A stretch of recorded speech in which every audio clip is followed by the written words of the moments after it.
As the soldier was settling himself in for the evening in the room next door to the princess's chambers, he heard a little tap on the door. Enter. And in wandered one of the princesses. Hello, kind sir. I just wondered if you'd like a sip of our elderberry wine. Oh, I'm sorry, said the soldier. I'm not, I don't like wine.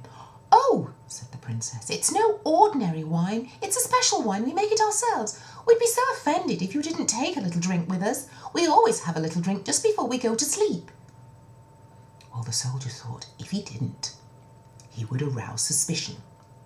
And so he took the glass of elderberry wine from the princess, held it to his lips, and just as the princess was turning around to check on her sisters behind her, he threw the rest of the wine on the floor beside of him, put the glass back up to his lips as quickly as possible, licked his lips, and as the princess was turning around, she just saw the glass empty. Goodness me, said the princess, you did rather quickly. Yes, it was delicious, just like you said. Yes, it is. Anyway, sir, I'll bid you good night, and we'll see you in the morning. Sleep well, she said. And so off she went, leaving the door just a little bit ajar, as instructed by the king, and left the soldier to his own devices. Obviously, she thought, as they all did, that he would fall asleep because he drank the wine. But we know that he didn't. And so, as the princesses got quieter and quieter and all was still, he pretended then to go to sleep. And as he was pretending to go to sleep, he saw the door of the room, just open a little bit further, and just peeping around the corner was another one of the princesses looking in at him. I think all's fine, said the second princess. He seems fast asleep now. I think we can all start getting ready. Great, said the others. And so off they went back into their rooms, opened their wardrobes, pulled out lots of fine gowns. Oh, goodness me, the gowns were gorgeous, absolutely. 12 different ones and none the same. And on they would put these beautiful, beautiful dancing slippers. They would put jewels onto their rings onto them and necklaces on and jewels in their hair.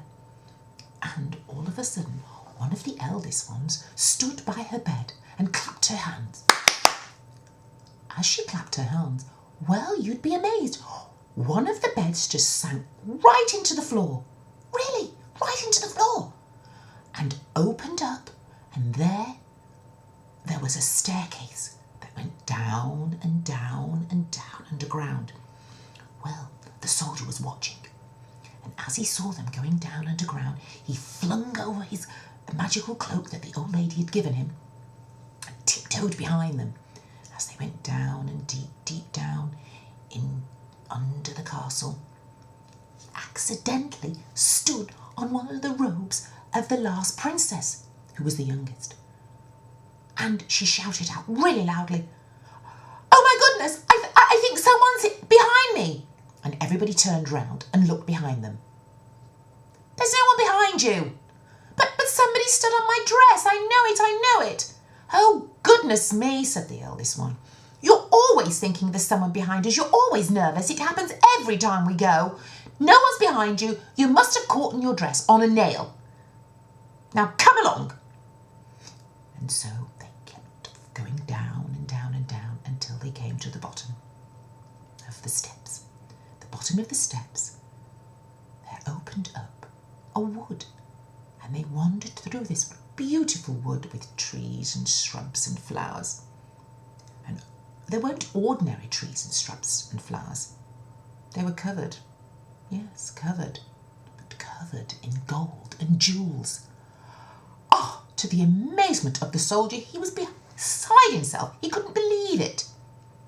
Every so often, he'd take his hand from under his cloak, when the princesses weren't looking, of course, and pulled one of the branches. The branch went. And the princess, the youngest one, always the youngest one, would turn round. "Did you hear that?" "Hear what?" said the eldest again. I heard a branch. There's somebody behind us." They all turned and looked behind them again. "There's no one behind us. There's no one here. Will you stop it? Just let's get going. We're going to be late. Our princes are waiting for us. Come along, they all said. And so they ignored the branches breaking, and we know who it was. And off they went. When they got to the edge of the wood, there was a clearing. And by the clearing, there were 12 boats. And in 12 boats were 12 princes. Oh my goodness. These princes were so handsome, you would absolutely die for one of them.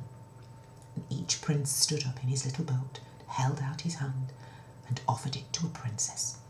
And she took his hand, and each one got into the boat. And off they went, sailing across this beautiful, beautiful lake. It was powder blue, calm and serene. As the last princess got into the boat, however, she felt the boat sink a little bit deeper into the water. And she did say to her prince, "Well, you've either put on a lot of weight or there's something in the boat." "Well, I've not put any weight on. I'm still weigh exactly the same as I did before. And as you can see, there's no one else in the boat. So it must be you. You must be eating too many pies." "Ah, how dare you? I don't eat pies. I eat chocolate." "Well, there you go," said the prince. "Stop eating chocolate. Anyway, let's not spoil our merriment, and let's just sail and get to the other side, to our castle." And off they went, sailing over the lake. And there in the distance was a beautiful, immensely huge, white, gleaming castle.